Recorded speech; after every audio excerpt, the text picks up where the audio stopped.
Puji Tuhan. Selamat pagi, selamat beribadah bersama-sama di tempat ini. Mari kita mau menghadap Tuhan dengan hati yang syukur,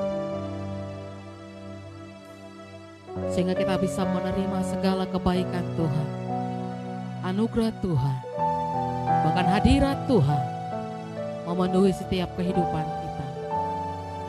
Terima kasih Tuhan, kami bersyukur sebab Engkau Bapa yang baik, yang tidak pernah meninggalkan setiap kehidupan kami Tuhan.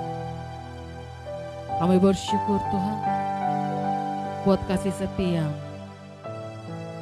yang Kau sediakan dalam hidup kami. Haleluya.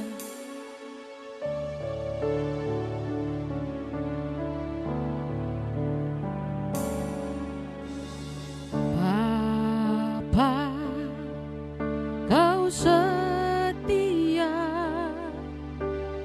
Bapa, Kau mulia. Tenanglah jiwaku, aman bersamamu.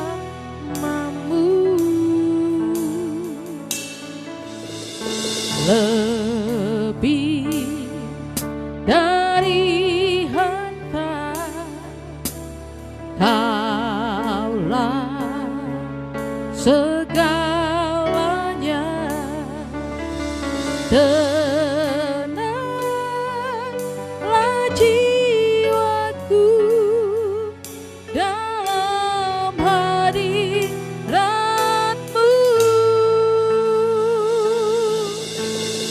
Tunjukkan kasih setiamu, Kau menyediakan yang ku perlu. Kau setia, Kau mulia, dulu, sekarang, dan selamanya. Kau tunjukkan kasih setiamu,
tunjukkan kasih setiamu, kau menyediakan yang ku perlu. Kau setia, kau mulia, Bapa, kau tunjukkan kasih setiamu, kau tunjukkan kasih setiamu, kau menyediakan. Kau undang waktu saudara kita bangkit berdiri. Kau setia, kau dulu, sekarang dan selamanya.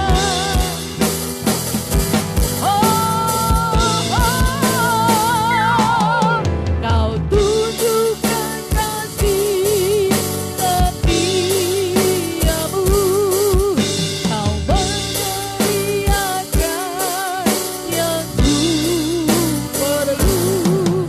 Kau setia, kau mulia, Bapa, kau tunjukkan kasih setiamu, kau tunjukkan kasih setiamu, kau menyediakan yang aku perlukan, Tuhan. Amin. Kau setia, dulu, sekarang, dan selama-lamanya. Amin. Kau tunjukkan kasih setiamu, kau menyediakan yang ku perlu. Kau setia, kau mulia, Bapa, kau tunjukkan kasih setiamu, Tuhan. Kau tunjukkan kasih setiamu, kau menyediakan yang ku perlu. Kau setia, kau mulia, dulu, sekarang, dan selamanya. Kau tunjukkan kasih, kau menyediakan yang ku perlu. Kau setia, kau setia, kau setia, kau setia, kau setia, kau mulia, Bapa, kau setia.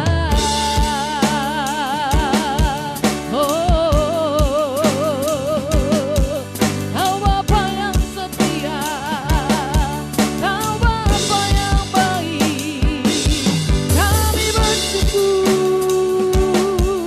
Tuhan. Haleluya.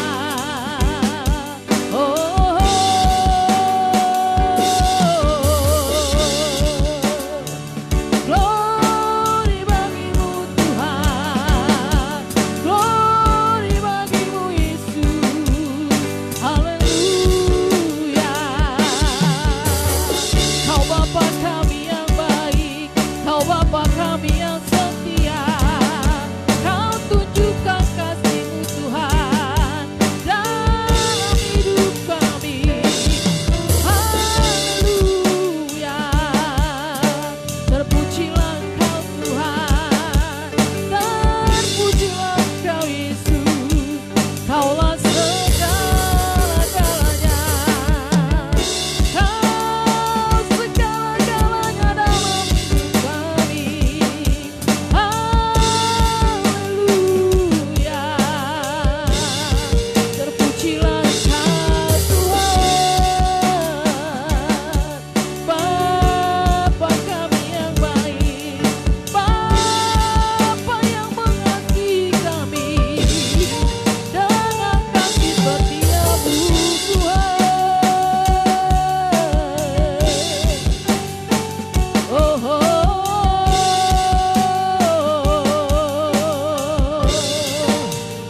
bersyukur di hadapan Tuhan. Terima kasih. Kami bersyukur Bapa.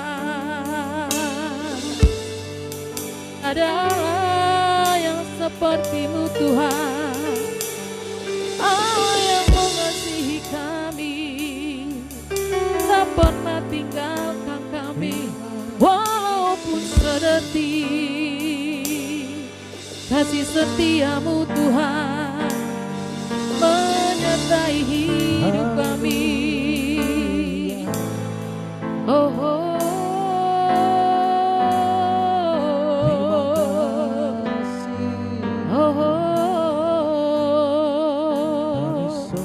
Mari angkat kedua tanganmu. Haleluya. Haleluya. Kau Allah yang besar. Haleluya. Kau mulia. Namamu, kuasamu, kasihmu dekat. Kau yang layak. Oh, haleluya. Haleluya. Kau Allah yang besar. Haleluya. Haleluya. Kau mulia. Namamu, namamu, kuasamu, kasihmu dekat. Kau yang layak. Haleluya. Haleluya. Engkau Allah yang besar.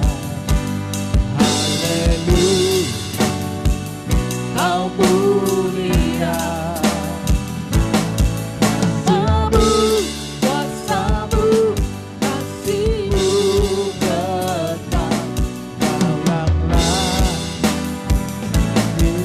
Kau yang layak ditinggikan. Kau yang layak.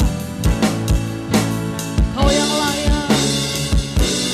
Kau yang layak ditinggikan. Berikan kemuliaan bagi Tuhan. Oh, Kau yang layak ditinggikan. Haleluya. Terpujilah Engkau Tuhan, dulu, sekarang, dan sampai selama-lamanya. Ini kami Tuhan, kami siap bersukacita dalam hadirat-Mu. Untuk kami meninggikan Engkau, Raja di atas segala raja. Terima kasih Tuhan, pimpin ibadah kami dari awal, pertengahan, hingga pada akhirnya. Di dalam nama Tuhan Yesus, kami sudah berdoa dan mengucap syukur. Kita mau percaya bersama, katakan? Amin. Amin. Haleluya, shalom. Apa kabar semuanya? Puji Tuhan, baik ya. Sebab Tuhan baik dalam hidup kita. Penyertaan Tuhan sempurna dalam hidup kita. Haleluya. Kita masuk ke gerbangnya Tuhan dengan hati yang bersyukur.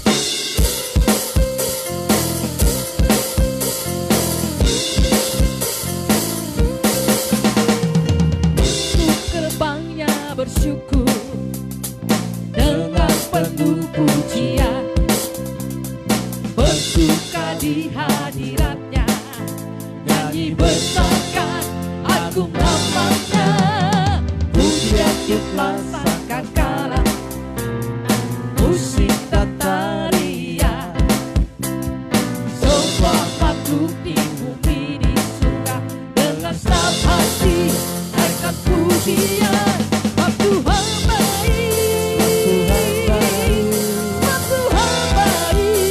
Tuhan baik, Tuhan baik, anugerahnya kekal selamanya. Tuhan baik, Tuhan baik, Tuhan baik, Tuhan baik, Tuhan baik, anugerahnya kekal selamanya. Masuk gerbangnya bersyukur dengan penuh pujian. Amin. Bersuka di hadiratnya, nyanyi besar selamanya. Pujian Tuhan sangkakala, musik dan tarian, semua makhluk di bumi di surga dengan senang hati naikkan pujian. Sebab Tuhan baik, sebab Tuhan baik, sebab Tuhan baik, sebab Tuhan baik, sebab Tuhan baik, anugerahnya kekal selamanya. Sebab Tuhan baik, sebab Tuhan baik, sebab Tuhan baik, sebab Tuhan baik, sebab Tuhan baik, anugerahnya kekal. Yesus Kristus Allah Tuhanku, Yesus Kristus Allah Tuhanku, pencipta segalanya datang sujud di hadapannya. Angkat tanganmu, naikkan puji-pujinya. Pujinya tiuplah sangkakala, musik dan tarian. Amin. Semua makhluk di bumi di surga dengan senang hati naikkan pujian. Sebab Tuhan baik, sebab Tuhan baik,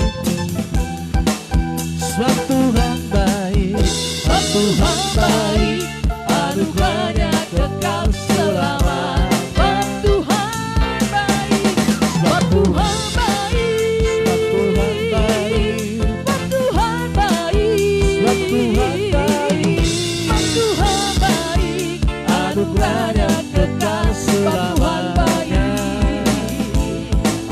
Sebab Tuhan baik, anugerahnya kekal selamanya. Sebab Tuhan baik, anugerahnya kekal selamanya.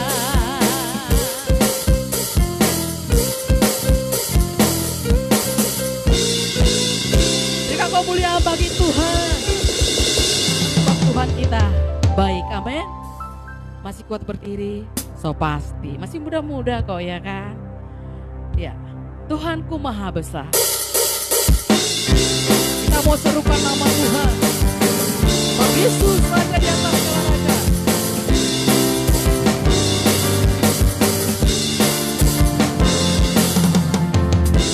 Tuhanku maha besar, Tuhanku maha kuasa, raja segala raja.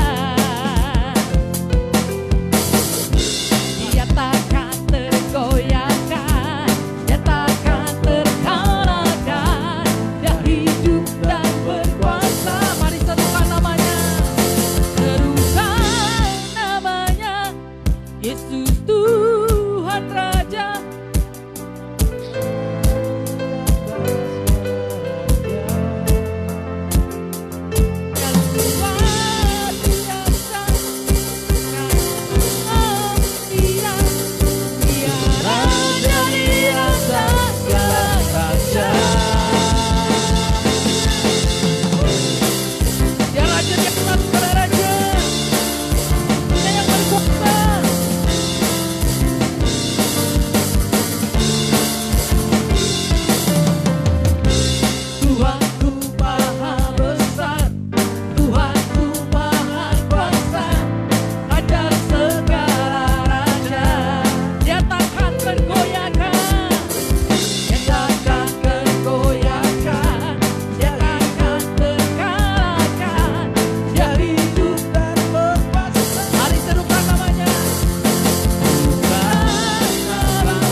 Kita mau persiapkan setiap kehidupan kita untuk kita diberkati lewat kebenaran firman Tuhan yang disampaikan oleh hamba-Nya.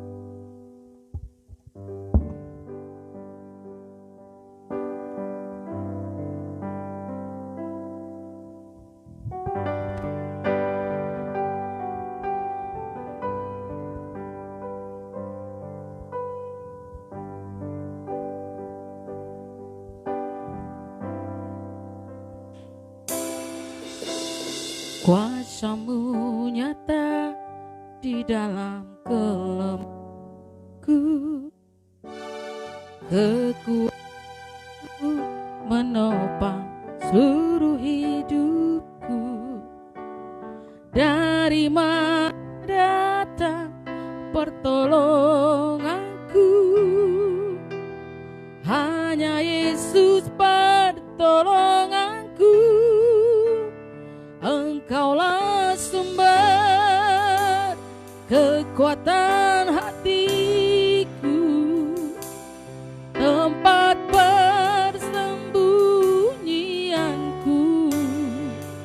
Engkau penolong di saat susahku, tempat perlindunganku. Kau menara dan perisai di hidupku.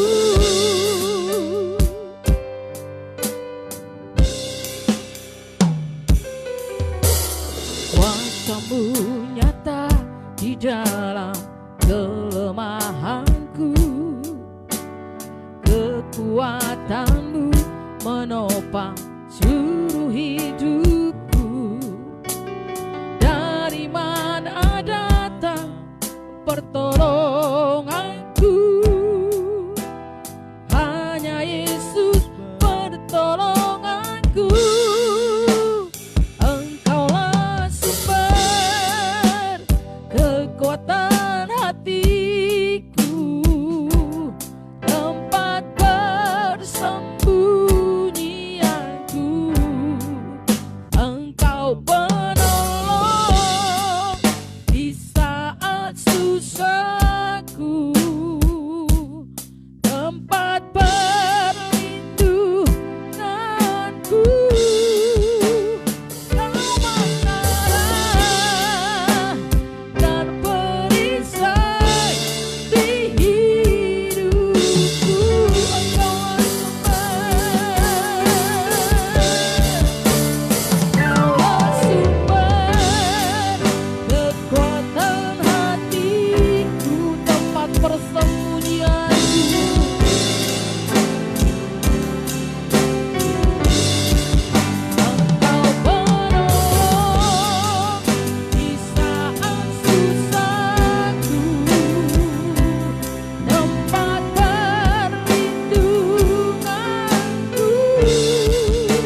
di hidupku.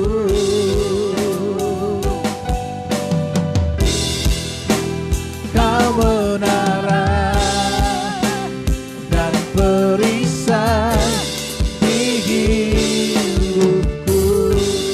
Haleluya. Kami memuja-Mu Tuhan, kami menyembah-Mu Bapa. Terpujilah nama-Mu, sebab hanya Kau yang patut dimuliakan. Terima kasih Tuhan, kami bersyukur kepada-Mu. Haleluya. Terima kasih Tuhan, kami menyembah-Mu. Terima kasih Tuhan. Haleluya. Sebab hanya Kau yang patut dimuliakan Tuhan. Terpujilah nama-Mu, segala keagungan bagi-Mu, segala kemuliaan bagi-Mu. Haleluya, haleluya. Terima kasih Tuhan, kami bersyukur kepada-Mu, kami bersyukur bagi-Mu Tuhan. Terima kasih Tuhan. Haleluya.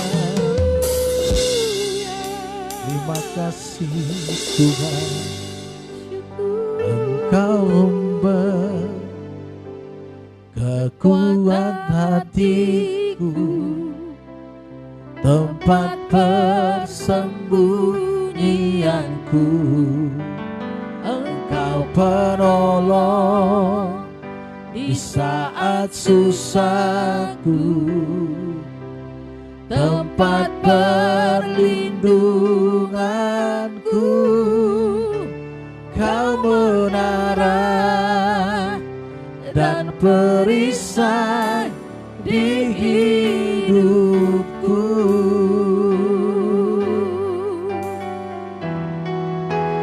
Engkau sumber kekuatan hatiku, tempat persembunyianku. Engkau menolong di saat susahku, tempat perlindunganku. Kau menara dan perisai di hidupku.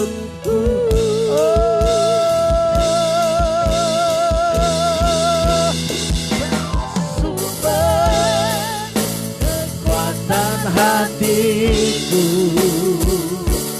tempat persembunyianku. Engkau penolong di saat susahku, tempat perlindunganku. Kau menara dan perisai di hidup. Katakan bersama-sama. Engkaulah sumber kekuatan hatiku, tempat persembunyianku. Engkau penolong di saat susahku, tempat perlindunganku. Kau menara dan perisai di hidupku.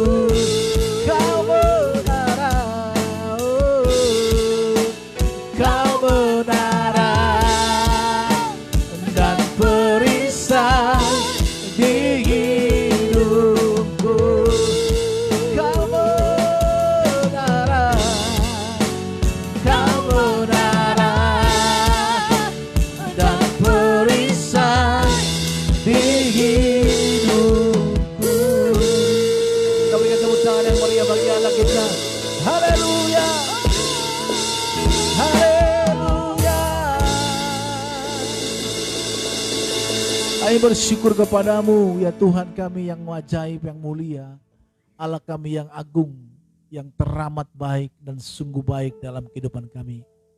Kami berterima kasih kalau hari ini kami boleh ada kembali, boleh beribadah di tempat ini. Kami tahu semua ini karena kebaikan dan kemurahan Tuhan dalam hidup kami. Kalau ada kesalahan kami, ampuni kami Tuhan. Kuduskan kami, dan kami mau siapkan hati kami untuk mendengarkan kebenaran firman. Karena firman-Mu yang menguatkan kami, firman-Mu yang meneguhkan kami, firman-Mu yang membangkitkan semangat kami. Berbicaralah Tuhan kepada kami mulai hari ini, supaya kami siap untuk menerima kebenaran firman-Mu. Di dalam nama anak-Mu Tuhan Yesus Kristus kami bersyukur dan berdoa. Haleluya, sama-sama kita katakan amin, amin, amin. Silakan duduk kembali Bapak Saudara kasih Tuhan. Ya, silakan teman-teman, adik-adik sekolah minggu boleh beribadah.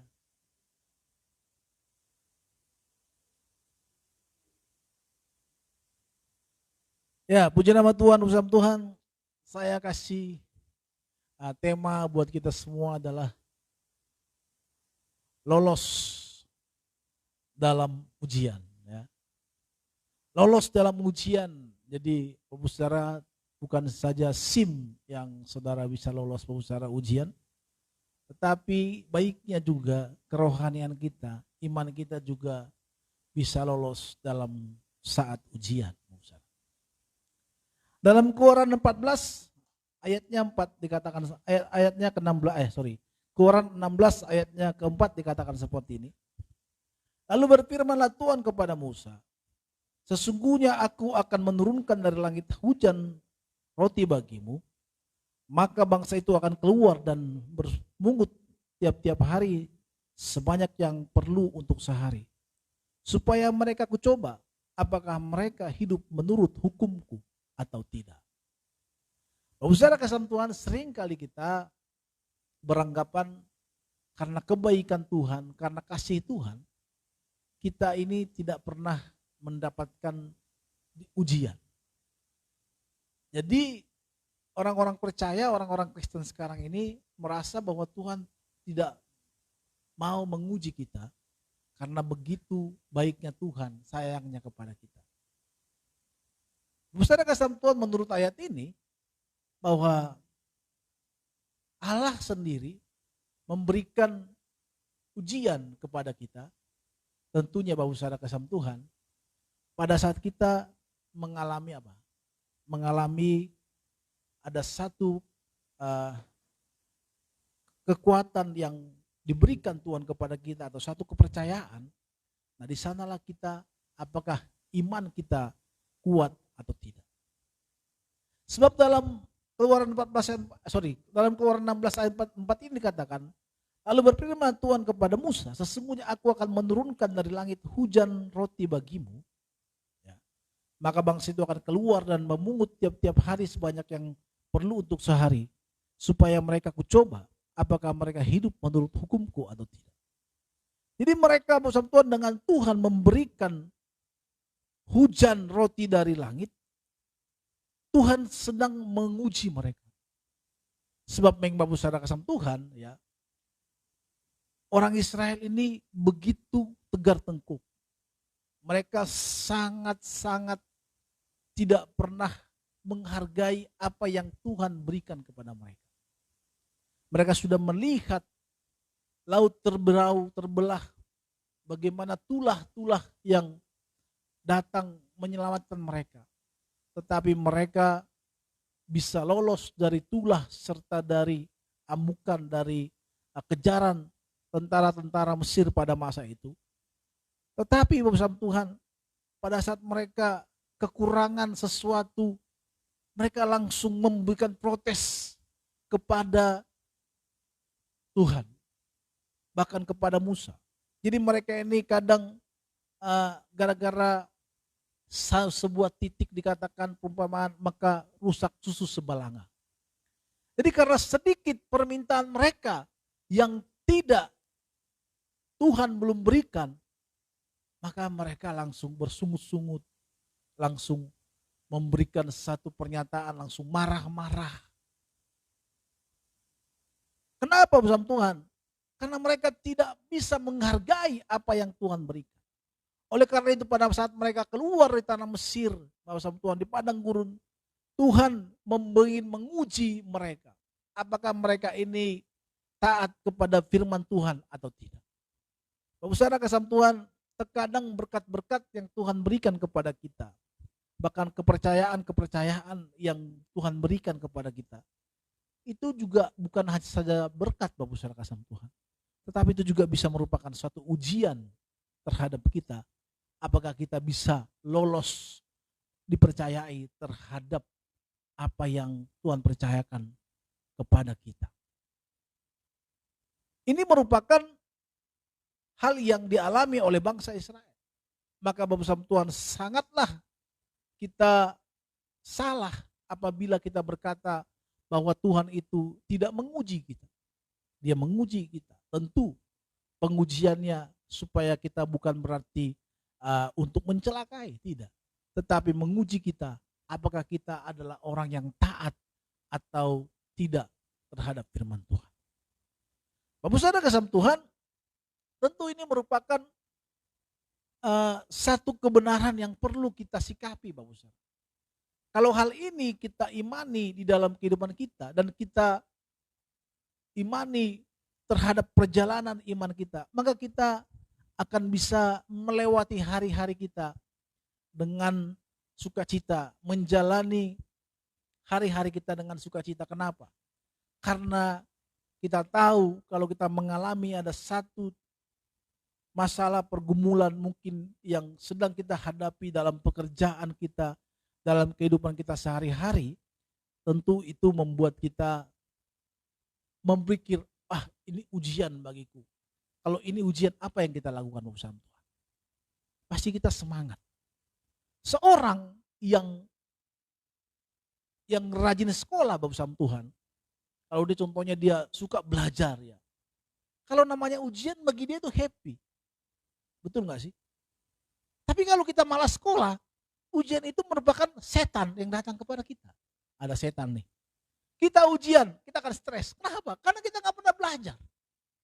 Karena kita malas sekolah. Tapi bagi orang yang suka sekolah, yang sungguh-sungguh sekolah, yang sungguh-sungguh belajar, bagi dia ujian gampang. Saya punya teman, kita ujian matematika, kita udah stres, untang-manting. Kalau dia stres, santai aja. Kenapa? Karena dia menguasai. Memang dia adalah orang yang rajin belajar. Kita nanti bunyi bel, kita jalan-jalan kemana gitu kan. Dan enggak di kelas belajar. Saya nggak tahu buat belajar. Dan benar. Dan hasilnya selalu memuaskan. Jadi orang-orang yang suka sekolah, cinta kepada sekolah, ujian itu bukan merupakan satu hal yang menakutkan bagi dia. Bagi mereka suka cita. Di sanalah dia akan terlihat apakah dia menjadi lulus apa yang dipelajari dia itu, dia pintar atau tidak. IQ dia pintar atau tidak. Di sanalah diuji. Waktu saya latihan karate, kungfu ya waktu itu, SMA. Bilang kita latihan, semangat kita. Karena memang saya senang waktu itu latihan kungfunya. Kenapa semangat? Karena kan naik sabuk. Bangga dong, kalau sabuk putih kan, sabuk putih terus kan gak enak kan. Kalau sabuk hijau. Merah, putih baru biru ya, kalau gak salah. Ya kan? Sabuk putih baru biru ya, baru hijau, baru merah ya. Jadi kalau kita masuk memakai sabuk putih kan dianggap kerucil, nggak ada pengalaman. Tetapi kalau kita masuk sabuk hijau, biru, itu kayak pateng-pateng di jalan ya. Matamu gitu kan. Kenapa? Karena kita merasa bahwa kita jagoan nih, udah bisa, udah naik kelas nih, gue udah bisa, udah sabuk biru masa kalah gitu kan. Tapi kalau sabuk hijau, sabuk putih masih gini-gini. Matamu, iya bang. Tapi kalau udah naik kita merasa, apalagi kita waktu sparring itu, kenaikan kelas kita bisa kalahkan lawan kita, poin kita banyak, semangat kita. Wah, kita pun jalan enak. Nah, dari dulunya begini jalannya. Sering saya latihan bukan karena apa? Karena tulang saya sebenarnya. Kamu itu lemas-lemas, kamu latihan kamu. Jadi, kayaknya bapak saya beli baju.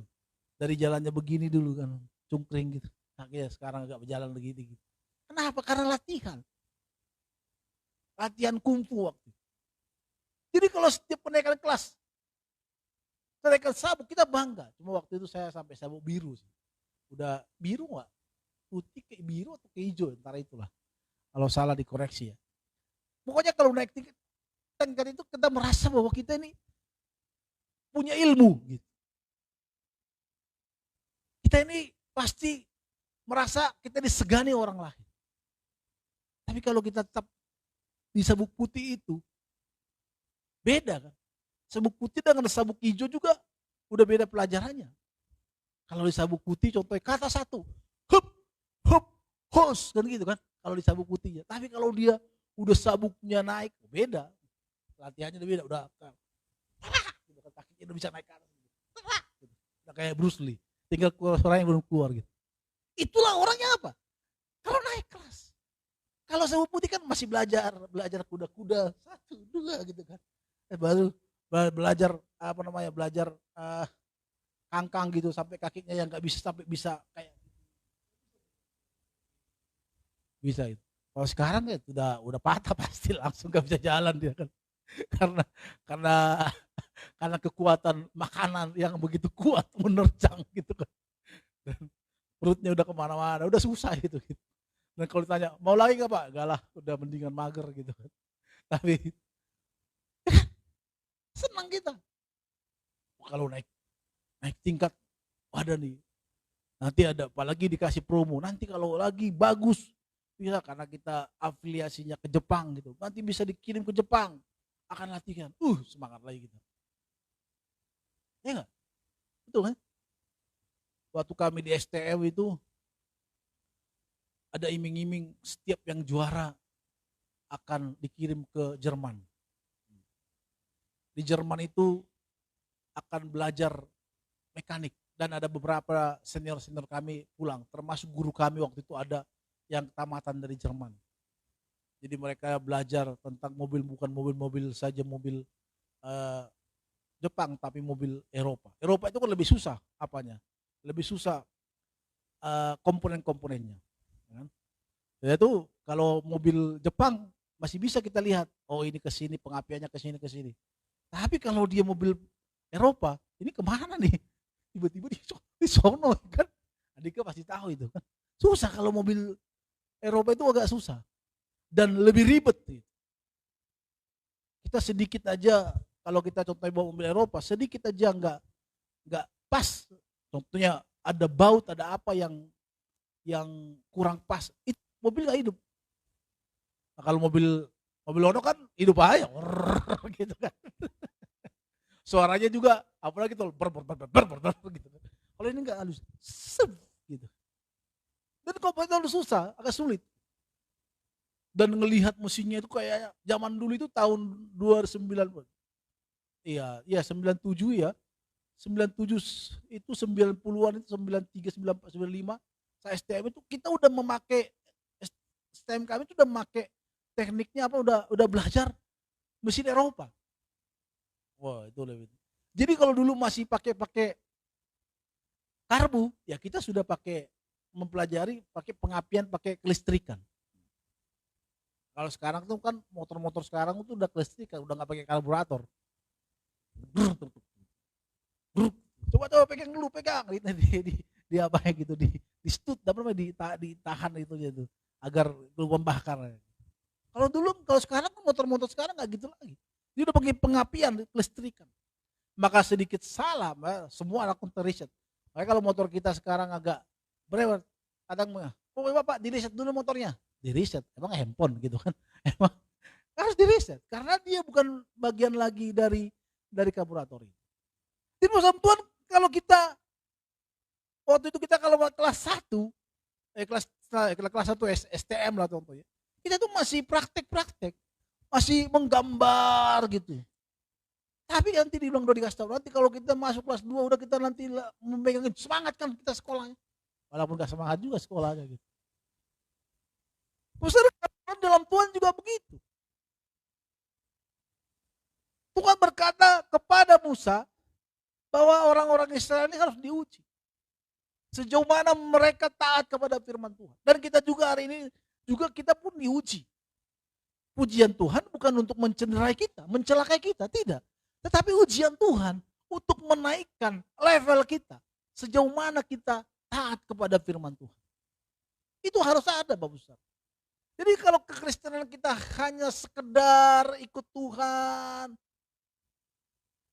nggak ada kenaikan level. Sama seperti saya katakan tadi, kalau kita latihan karate latihannya apa? Hanya jurus. A. Sama kata-kata Mima sama Bang Andika. Ha, gitu. Itu doang.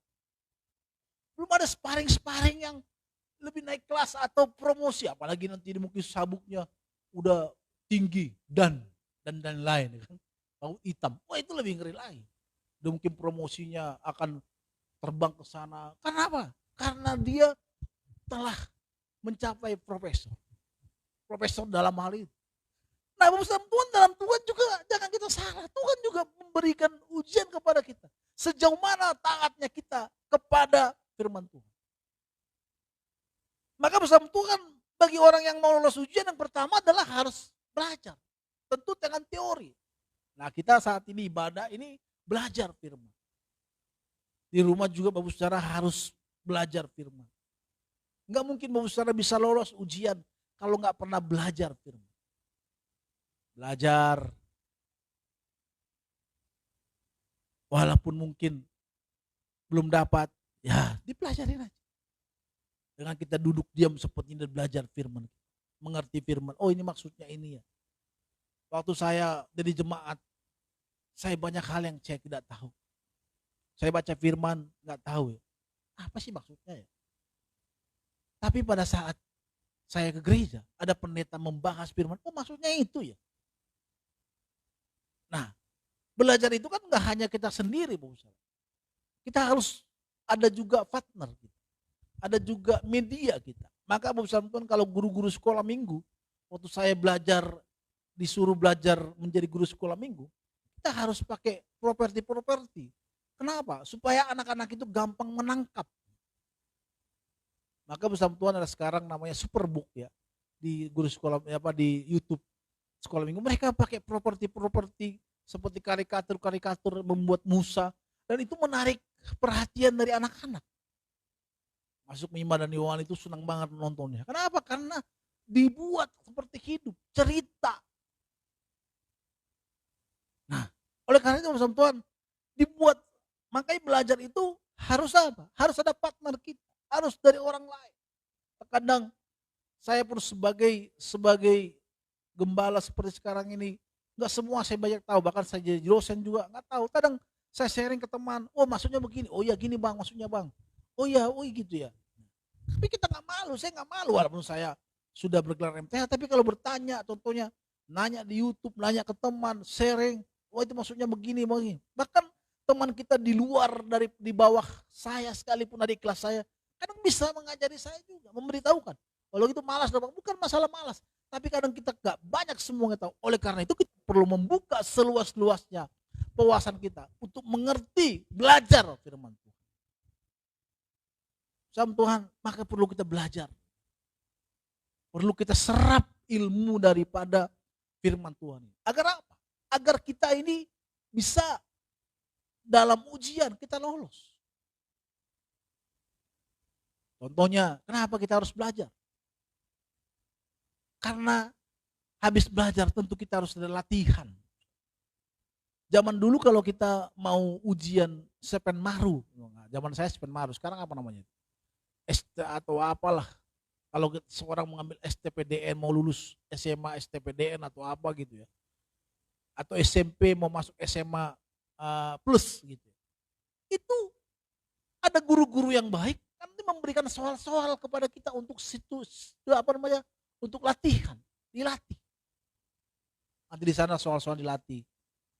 Contohnya matematika, akar 9 kali ini pusing-pusing deh itu. Bagi orang matematika senang gitu. Tapi di sana latihan. Nanti pada saat soalnya datang, pada saat ujian sebenarnya ya udah lulus, udah bisa. Oh, kemana aku pelajari ini? Maka bersama Tuhan perlu latihan juga, membuka diri. Bagaimana latihan dengan firman Tuhan? Ya gampang, seperti tadi. Pada saat mungkin kita di rumah, dari hal kecil dulu latihannya. Maka saya belajar itu, hal kecil itu contohnya dari apa? Waktu kita belajar firman Tuhan, belajarnya itu apa? Dari firman Tuhan, praktek-praktek sehari-hari aja. Maka bersama Tuhan orang-orang yang saya lihat selalu lolos dalam ujian-ujian bagus terbaik. Ada teman saya yang lolos dalam dalam pemerintahan. Saya tanya, gimana kau bisa lolos, Bang? Dia bilang, saya belajar, saya dikasih soal-soal tentang apa nanti akan keluar pada saat ujian sebenarnya. Oh gitu. Maka dia latih dirinya, berlatih terus. Bersama Tuhan kalau kita juga lolos ujian dalam Tuhan, kita harus melatihkan. Latihannya gimana? Ya dalam hal kecil-kecil dulu. Itu belajar mengampuni itu. Firman Tuhan berkata, kalau ada orang yang menyakiti kita, belajar mengampuni. Walaupun belum lolos, belajar lagi. Belajar menahan amarah.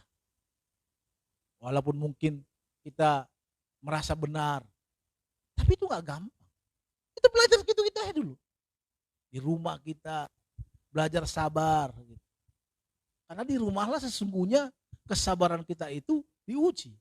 Maka seringkali di rumah orang gagal ujian. Kenapa aku gagal tes sampai marunya? Susah. Padahal aku pelajari kemarin. Kan ada begitu kan? Enggak kan? Saya Pak Busara apa nggak pernah ujian Spen Maru ya? Kayaknya kita langsung tamat jalur langit, langsung tembus tamat semua.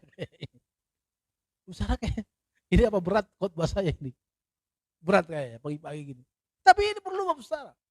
Ujian kita ada pertama dalam keluarga. Tentu saya juga nggak lolos dalam hal itu. Banyak masih nggak lolos. Apalagi masalah ngurus anak contohnya. Gampang naik darah tinggi kita. Kita udah muas tahu nggak mau, naik langsung tanduknya langsung 3. Nah itu perlu diuji. Ujiannya di situ, Pak Ustaz. Jangan pikir ikut Tuhan itu nggak ada ujian. Ujiannya dimulai dari keluarga dulu, dari rumah tangga kita. Di sanalah kita diajari untuk mengampuni. Kalau orang lain teman kita yang jauh di sono bisa kita mengampuni. Halo Eda, aku mengampunimu ya. Aku baik sama kamu. Tapi kalau dalam anaknya, sama mamanya, sama opungnya, sama. Tunggu dulu ya kan. Dia yang salah. Dia harus minta maaf ke aku. Sampai tanah narara. Gak akan kuampuni dia. Kan gitu kan. Maksudnya sampai mati gak akan diampuni. Tapi kalau orang lain. Eda maaf lah ya kemarin. Karena takut gak ada teman kita kan. Lah maaf gue lah ya. Harusnya kan keluarga ini dulu yang pertama jadi ujian. Maka stimulatornya kita pertama adalah keluarga ini. Disinilah kita dilatih untuk belajar pelajaran kita yang kita dengarkan tentang firman Tuhan ini. Di sini dulu dalam keluarga ini. Kalau kita lolos di sini nggak perlu kita menjadi orang baik di luar sana. Tapi dalam keluarga ini juga kalau kita jadi baik, maka di luar sana kita akan menjadi baik. Saya mengatakan ini Bapak Saudara kasih Tuhan bukan berarti saya sudah lolos. Ada istri saya tanya, mungkin kalau dinilai berapa nilai? Ya mungkin 40. Tapi kenapa saya berani mengkhotbahkan ini? Supaya saya mau berubah untuk itu. Walaupun setiap hari kadang gagal. Kadang saya menyesal. Ya kok saya lakukan itu. Kan gak gampang. Atau sama istri kita lagi marahan tuh. Saya malahan sama istri saya itu. Itu untuk membuat suasana jadi baik kurang itu. Maka perlu apalagi kita mulai mau membaikan gitu, susah banget rasanya. Ego kita tinggi banget. Tapi kalau kita mau meninggalkan ego itu, contohnya apa kayak kita buat, contohnya kita tendang kakinya gitu kan, biar dia marah gitu. Atau kita colek dia, apa sih gitu kan. Akhirnya baikan gitu. Tapi ada keluarga yang nggak mau sama sekali begitu. Ya udahlah, dia pergi. Ya kalau pergi untuk menenangkan diri nggak apa-apa. Tapi pergi untuk selama-lamanya nggak tahu juga. Innalillahi dong. Tadi malam saya nonton ada lucu-lucu di IG. Kenapa cerai? Dia bilang. Karena anak ayamnya mati. Cerai. Jadi orang-orang tahu, itu alasannya aja bu. Anak ayamnya mati kata jadi cerai. Diceraikan istrinya dan anak-anaknya. Kan udah sedeng. Otaknya di mana? Udah pindah ke dengkul. Masa gara-gara anak ayam? Saudara kasih Tuhan, banyak kita menjadi hebat di luar sana. Tapi kita susah mempraktekkan firman Tuhan. Padahal sebenarnya firman Tuhan ini yang menjadi kehidupan kita. Kita berkata bahwa saudara kasih Tuhan, simpanlah hartamu di sorga, sebab mengat dan karat tidak akan merusaknya. Tapi kita salah. Kita simpan harta kita hanya di dunia ini. Yang kita anggap deposit kita bagaimana supaya ATM kita banyak. Bagaimana agar harta kita banyak. Bagaimana agar duit kita banyak. Sehingga kita ini jadi dianggap orang hebat. Berkuasa. Hebat dalam segala hal. Kenapa? Karena memang pujian-pujian dunia ini memang mengenakan. Dibandingkan dengan kalau kita menyimpan harta kita di surga. Saudara jangan salah, kalau kita bisa mengampuni istri kita, kalau kita bisa mengampuni anak-anak kita, kalau kita bisa sabar, itu juga menaruh harta kita di surga, Bapak.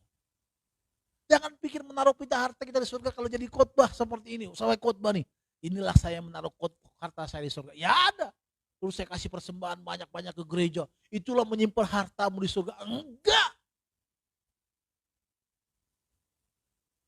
Suatu ketika usaha Tuhan,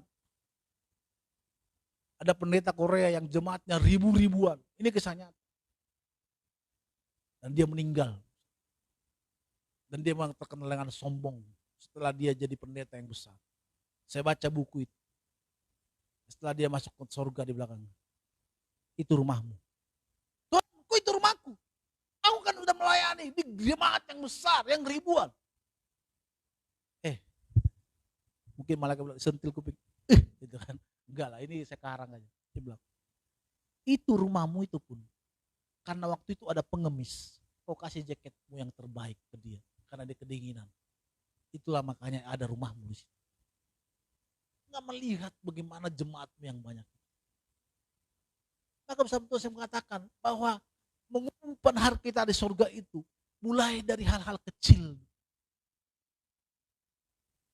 Istri bisa mengampuni ke suaminya. Suami bisa mengampuni istrinya. Anak-anaknya bisa saling mengampuni. Ke orang tuanya bisa saling mengampuni. Sayang kepada orang tuanya. Orang tua juga sayang kepada anak-anaknya. Juga sayang kepada keluarga besarnya kita. Mungkin tidak seharmonis, tapi kita bisa doakan mereka. Sampai suatu saat ada masanya. Kita bisa berkumpul bersama dan baikan bersama kalau ada masalah. Gak mungkin Tuhan gak mendengar. Dari sekarang pernah gak kita mendoakan itu juga sedang menyimpan harta kita di surga. Jangan pikir kalau saya ada worship leader, pemain drum, pemain musik seperti ini, saya udah nyimpan harta saya di surga. Banyak kok pemain-pemain musik hidupnya ancur-ancuran melayani Tuhan. Kemarin saya mengerikan bersama Tuhan. Ada pendeta dibuat, saya merinding. Merinding dengan pendeta terkenal dan mujizat terjadi. Itu di luar negeri. Dan ada wanita-wanita pengakuan mereka diperkosa dia. Hancur hatiku begitu. Tameng-tameng kita pelayanan saya juga. Maka saya bersama Tuhan. Dulu saya selalu berpikir saya ingin pendeta yang terkenal. Saya angan-angan saya waktu sampai kuliah saya ingin terkenal, dikenal orang kan. Gampang. Memang enak sih terkenal sih, diundang kemana-mana. Tapi karakter kita itu bobrok. Maka kalau kita lihat banyak hamba-hamba Tuhan, pelayan-pelayan Tuhan di karismatik itu, khususnya kita karismatik, melayani tapi bobrok karakter. Inilah yang menjadi buli-bulian, ketabahan, ketawaan dari orang-orang di luar sana terhadap kita. Mulut kita berbahasa kira dada sampai keluar lidahnya. Tapi termasuk saya mungkin. Kalau emosi. Sampai sekarang pun saya dalam bergumul. Maka kita perlu belajar dan stimulator itu perlu besar. Kita perlu melatih ini dari hal kecil. Karena ujian sesungguhnya akan datang nanti kalau kita sudah terbiasa dengan itu. Dengan ujian-ujian, apakah kita taat kepada firman Tuhan itu akan nanti Bapak sama Tuhan akan bisa kita lewati. Contohnya hal kecil, contohnya berbohong. Dari mana? Lagi OTW, padahal masih tidur di rumah. Itu bohong. Gak usah kita saling melihat. Kadang juga saya dulu begitu.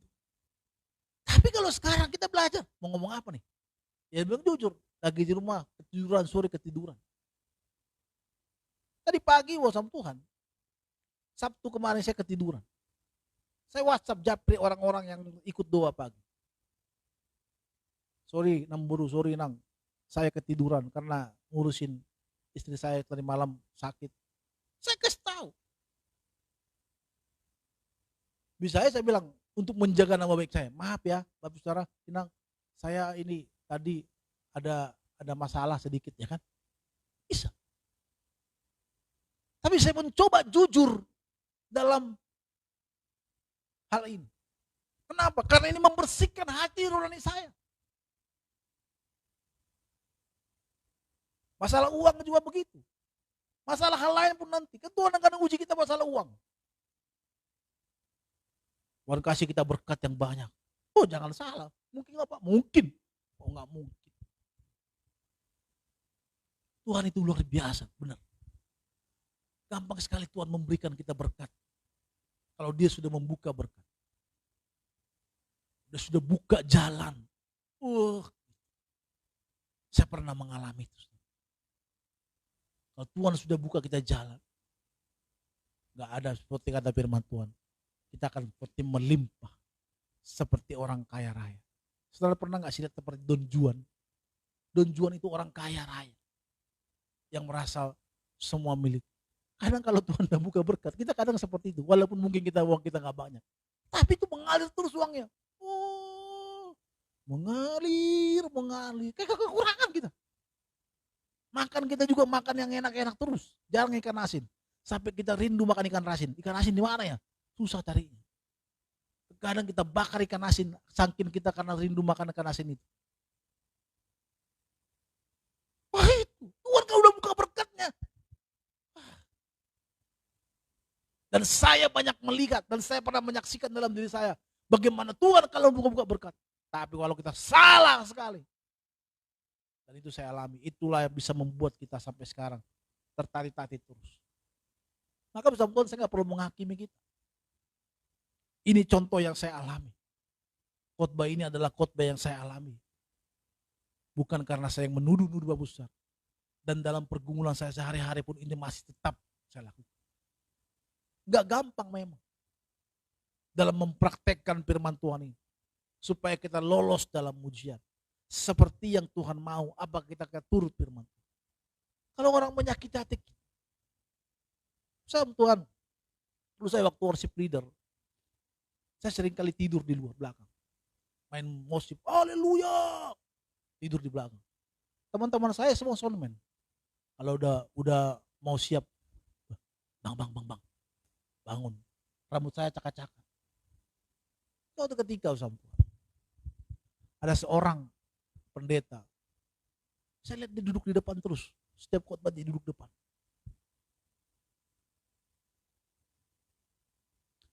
Saya tahu khotbahnya itu pendeta ini nggak ada gelar. Tapi dia duduk terus di situ. Dia WL. Waktu itu udah MTK. Ambil doktor mah. Dia duduk terus situ. Terus dia bilang gini. Saya penasaran sama dia. Pak, kok Bapak duduk aja di situ? Karena itu pendeta aneh-aneh ajaran. Dia bilang gini ke saya, membuat saya tertemplak. Ronald, kita ini pendeta, Ronald. Kita ini hamba Tuhan. Suatu saat kamu akan khotbah di mimbar. Dan ada orang-orang tidur dan tidak mendengarkan khotbahmu, apa perasaan? Kesal lah Pak. Itu yang saya lakukan sekarang. Kedua, Ronald, saya duduk di situ membuat saya menjadi taat. Walaupun ajarannya saya tahu aneh-aneh, tapi saya duduk di situ bukan saya mendengarkan. Tapi saya belajar duduk Karena kita ini adalah orang yang apa? Yang bersosialisasi. Suatu saat kita juga akan diperhadapkan dengan hal itu. Itulah yang membuat saya menjadi taat sekarang. Betul kalau lihat sebenarnya apa? Andre ngomong itu, Bang, kenapa nggak pakai handphone satu lagi, Bang, untuk live streaming? Kenapa pakai ini? Biar abang bisa main handphone. Justru saya buat ini supaya jangan main handphone. Saya duduk diam di situ.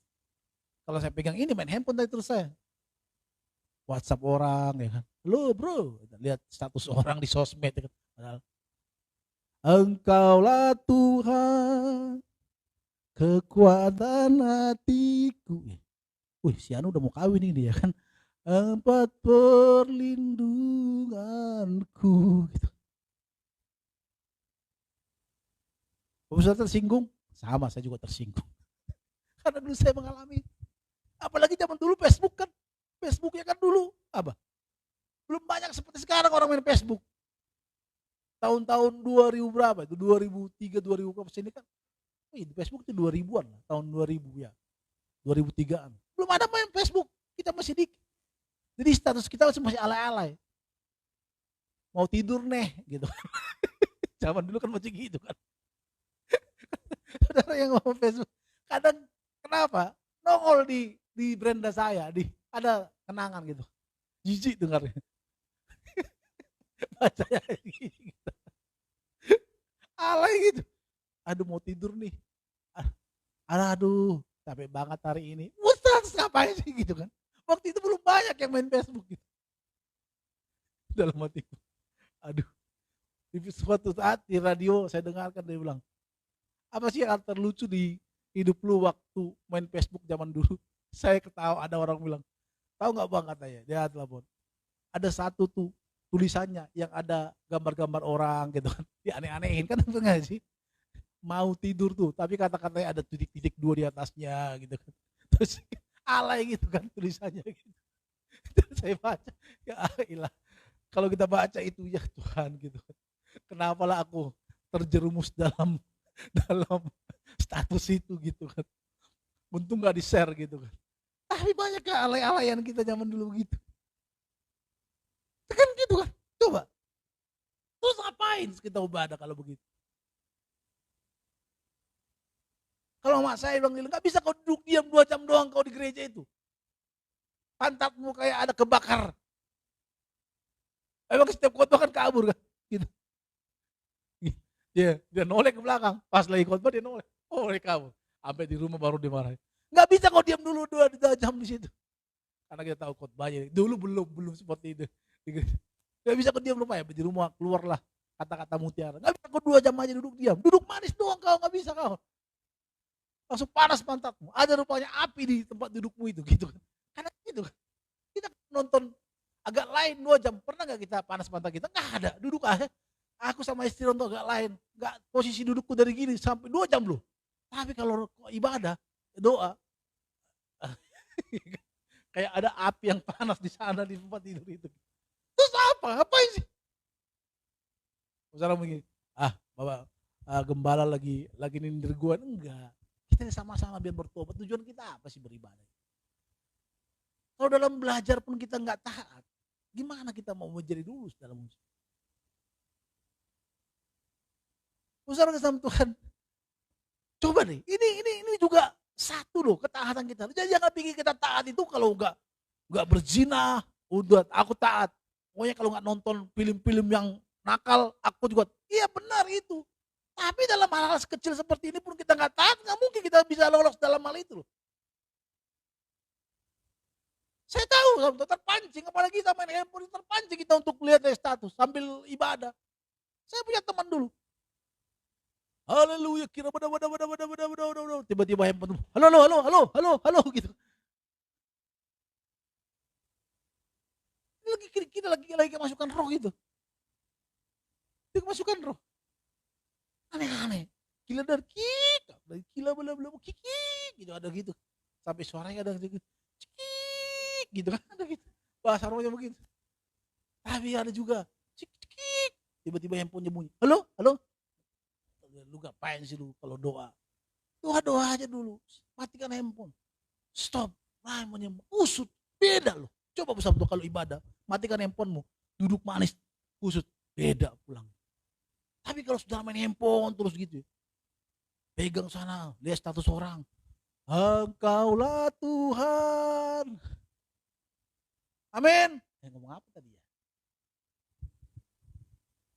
Gak dapat apa-apa. Tapi kalau kita kusut, stop handphone kita, diam, pulang kita pasti dapat apa-apa. Wah, mau pendeta ya siapapun, pasti kita pulang dengan sukacita. Beda, coba deh, coba. Makanya kalau kita ibadah itu stop, matikan handphone. Ini salah satu juga latihan loh. Stimulus kita melatih hati kita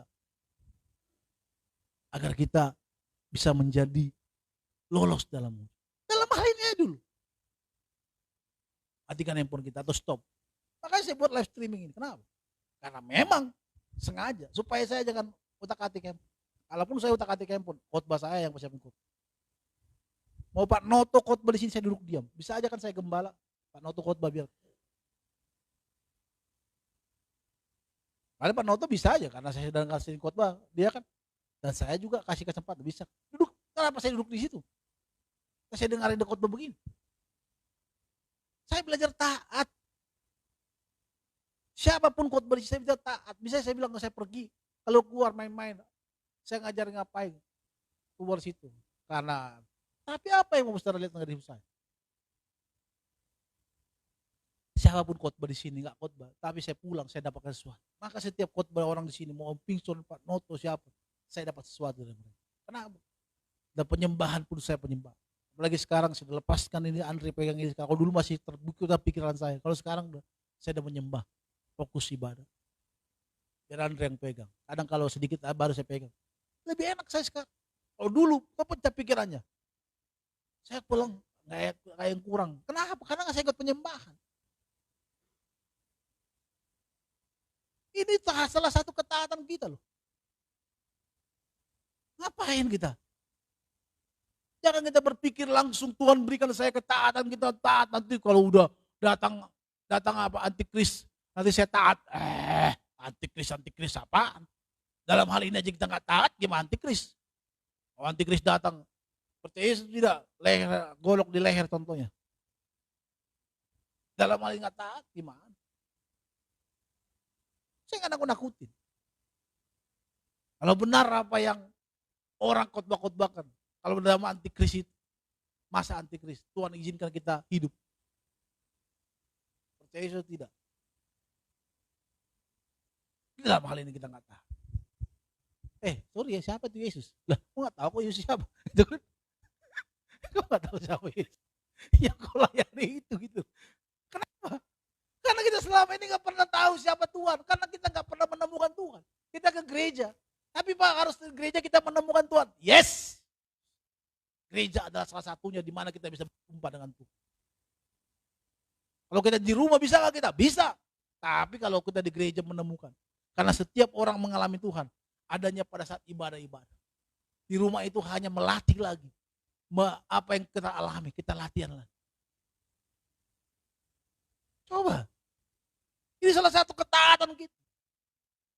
Kalau saat tergoda kita ingin membuka handphone kita.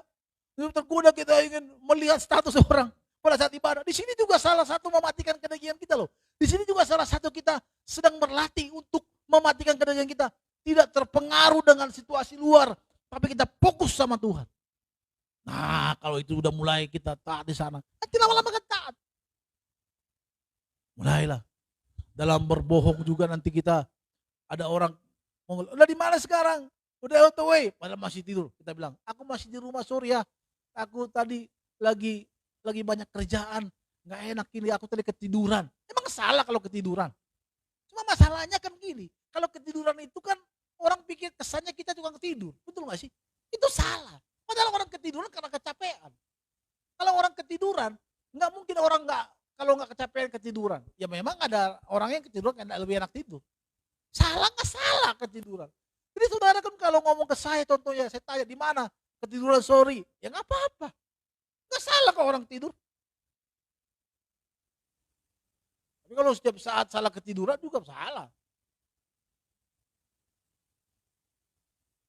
Jangan disebut nama.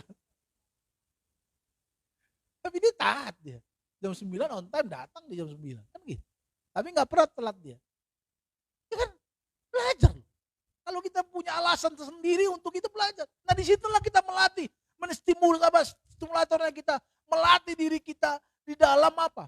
Dalam hal ujian ini. Ujian kita di situ. Dilatih terus. Latihannya di situ. Mulai dari hal kecil latihan. Tap, tap, tap, tap.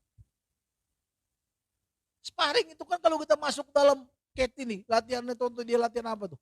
Latihan MMA. Enggak langsung jago di MMA. Gerakannya dulu, gerakan mematahkan leher. Ya. Janganlah Cat, nanti kasihan. Gerakan mengunci, kan gitu kan? Baru latihan. Kadang pas latihan mengunci, lepas kepalanya gitu kan. Wah lepas. Ternyata dia pakai apa? Minyak oli, lepas ya kan. Oh, tahu minyak oli. Ulang lagi.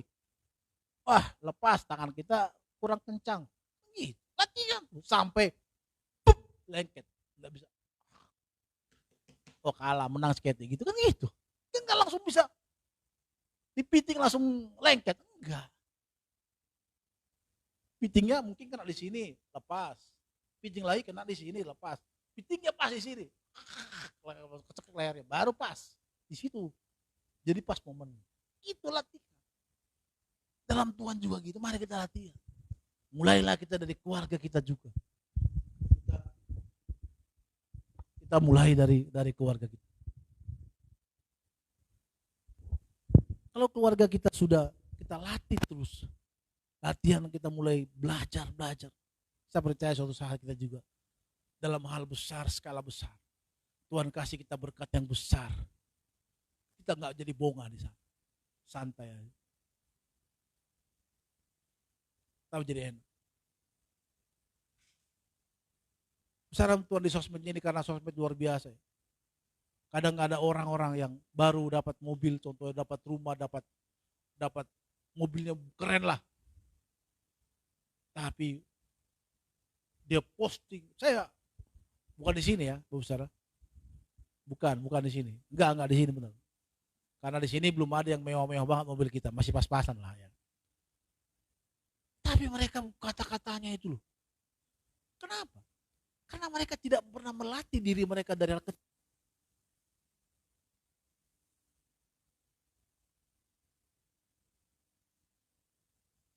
Banyak orang yang bangga sekali menunjukkan jati dirinya supaya ada pengakuan. Kenapa begitu? Karena dari kecil dia tidak pernah melatih dirinya. Padahal sebenarnya itu adalah ujian yang Tuhan berikan kepadanya. Sejauh mana dia bisa mempertanggungjawabkan apa yang Tuhan berikan dalam kehidupan mereka. Besar Tuhan bahwa apa yang Tuhan berikan kepada kita itu adalah ujian. Marilah kita belajar dari hal-hal kecil ini. Kita belajar dari kita di mana kita bisa bersama saling mengampuni, saling menghormati, saling mengasihi, saling mencintai. Dan gak gampang, gak langsung tiba-tiba gitu. Usaha kesatuan dalam keluarga itulah seringkali ada pertikaian. Bahkan kasih yang dikatakan kasih yang baik pun bisa jadi gak kasih. Kenapa? Karena sesungguhnya di dalam keluarga inilah kita diperhadapkan bagaimana kita mempraktekkan firman Tuhan itu dalam kehidupan kita sehari-hari. Maka kalau kita lolos dari ini, Bapak Saudara kasih Tuhan, kita akan di luar sana juga kan nanti pasti gak akan ada. Saya mau katakan tadi orang yang lulus baru sering belajar, mau ujian apapun dikasih sama dia bisa lahap. Kenapa? Karena dia sudah belajar di rumah, di kamarnya, udah belajar dia. Kosinus, sinus, kosinus, kontinus, maupun tambah pusing kepalanya, tambah udah tahu dia, tambah kosinus, tambah dipagar lagi sampai ke sini, dia tahu di mana jawabannya cuma satu, tiga contoh. Kenapa? Karena di rumah sudah dipraktekkan dia belajar. Ya kan? Belajar. Udah belajar, jadi ujian nggak masalah. Saudara Tuhan. Jadi yang pertama adalah kalau kita mau lolos dalam ujiannya Tuhan, kita harus belajar. Yang kedua, latihlah. Seringlah latihan. Kalau ada di rumah kita latihan, belajar. Kadang memang ada rasa kita untuk kesal, untuk tidak mempercayai Tuhan, tetapi kita tetap kuat di sana. Yang kedua, dalam kehidupan kita sehari-hari disitulah dipraktekkan ujian itu. Apabila ada hal-hal yang Tuhan percayakan kepada kita, harta mungkin, jabatan mungkin, keluarga kita mungkin. Ada orang semakin hari semakin banyak uangnya makin sombong. Kalau dulu dia waktu miskin masih bisa bersahabat, tapi kalau sekarang dia berteman dengan orang-orang hebat menurut dia, tapi kalau menurut saya sama aja, sama-sama makan nasi kok. Memang makan apa dia? Kalau hari ini dia berkuasa, nggak apa-apa. Sekarang berpikir sendiri, kalau ada orang-orang hebat berteman dengan orang hebat gitu ya, saya nggak buka, kalau dia enggak. Saya bilang oke, nggak apa-apa. Nanti kita juga saya hebat, ya kan? Iya dong. Iyalah. Masa di surga tuh jadi gini-gini juga dari tukang sampah. Malah turun, janganlah. Maka simpan hartamu di surga. Itu tujuan kita. Tempat yang indah. Tuhan berkata, tujuan kita kan itu. Putih, seperti lagu Prank. Penuh cahaya, kilau, batu permata, tempat yang indah di sana. Hidup tanpa air mata, tiada duka nestapa, selamanya bersama dia. Saudara, itu saya pacaran berdekatan sama si Mima. Dia bilang gini, kau dulu tiap hari datang ke kosku, aku jadi capek, pas aku mau tidur capek. Kau tahu nggak? Aku bilang, aku kalau dekat dengan kau itu bahagia rasanya. Cuy, kata dia, bohong mah. Tapi emang bener itu. Sampai saya diusir sama ibu kosnya. Mundar mandir, bukan penjaga kos. Buang sampah tiap hari, tiap pagi. Supaya saya pulang jam 10 lewat ya kan, pulang gitu. Karena tiap hari saya datang. Kenapa? Karena emang enak kalau pacaran itu enak bersama dengan dia. Tiap hari maunya ke dia bersama dengan dia tiap hari. Kau lebih bintangku, kau lebih bulanku. Kalau walaupun kau gara-gara kau banyak utangku nggak apa-apa. Ya. Penting bersama, makan nggak makan pun kita ayo bersama-sama kemana pun kita pergi kan gitu kan. Bersama dia selamanya. Ya kan? Dika lagi jatuh cinta nih, nggak tahu apa dia pengen gue. Benar kan? Apa dia juga gitu. Tapi gitu benar. Kalau kita pacaran kan pengen bersama dengan dia. Naik motor walaupun mogok. Gak apa-apa yang, gak apa-apa sayang gitu kan. Kalau udah menikah, emang aku rawat tuh motor. Kemana? Kau rawat tuh motor. Udah tahu kau udah harus diservis, kenapa gak servis? Mogok begini. Udah tahu kalau kena hujan mati, tapi masih aja dipakai. Kan kita begitu negret kita tadi. Gitu kan. Udahlah kalau wanita bersungut-sungut gitu udah kita diamkan aja lah. Ya enggak ada waktunya udah. Udah dilawan lah udah, biarkan. Kan bersama dia. Saudara bersama Yesus selamanya kita. Dia kekasih jiwa kita. Yesus kekasih jiwaku, dia kekasih jiwa kita. Kalau untuk pasangan kita pun kita pengen dekat-dekat dengan dia terus. Sampai sekarang pun saudara kasih Tuhan saya dengan istri saya. Bukan saya mau mengatakan kami romantis. Kalau dia pergi contohnya lagi keluar kota. Kami merasa ada dunia itu kehilangan setengah gitu kan. Kok di rumah ini kayak sepi. Kayak apa di kampung. Hanya ada bunyi jangkrik, krik, krik, krik, krik, krik. Tapi kalau ada dia rasanya dunia itu rumah itu penuh gitu kan. Maka tadi pagi dibilang dia karena dia sakit. Inilah kalau mama sakit, piring di mana-mana kotor segala mati gue. Tapi kalau ibu sakit, semuanya berantakan. Saudara mau bersama dengan dia, amin? Mari belajar untuk dia. Itulah tempat kita, tempat yang indah. Tiada duka nestapa. Simpanlah harta kita di surga. Mari sekarang kita belajar terus. Mari belajar sampai Tuhan datang untuk menjemput kita. sampai kita lolos dalam ujian. Tuhan memberkati kita semuanya. Mari saatnya datang di hadapan Tuhan, bersama sama Tuhan, tundukkan kepala kita, satukan hati kita, kita berdoa sama-sama di hadapan Tuhan. Bapa Surgawi, hamba bersyukur, berterima kasih untuk firman-Mu yang boleh hamba sampaikan pada hari ini. Berkati kami semua yang sudah mendengarkan firman-Mu, biarlah Tuhan menuntun kami, memberkati kami ya Tuhan. Dan sebagai rasa syukur kami Tuhan, kami ingin memberikan yang terbaik buat Tuhan. Sucikan persembahan kami ini, agar setiap persembahan yang kami berikan ini dapat kami pergunakan untuk lancarnya pekerjaan Tuhan di tempat ini. Dengan penucapan syukur, kami berikan yang terbaik buat Tuhan. Haleluya, haleluya. Sama-sama kita katakan, amin.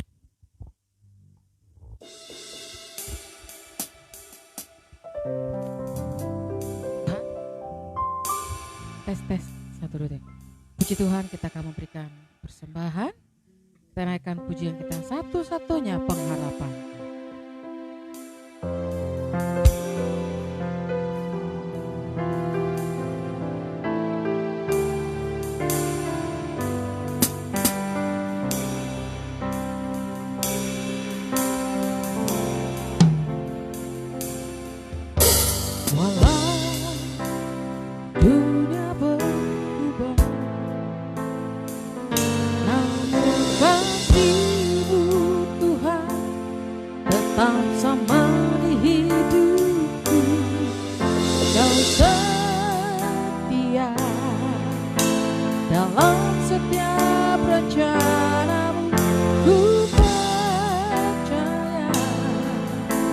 Hidupku dalam tangan-Mu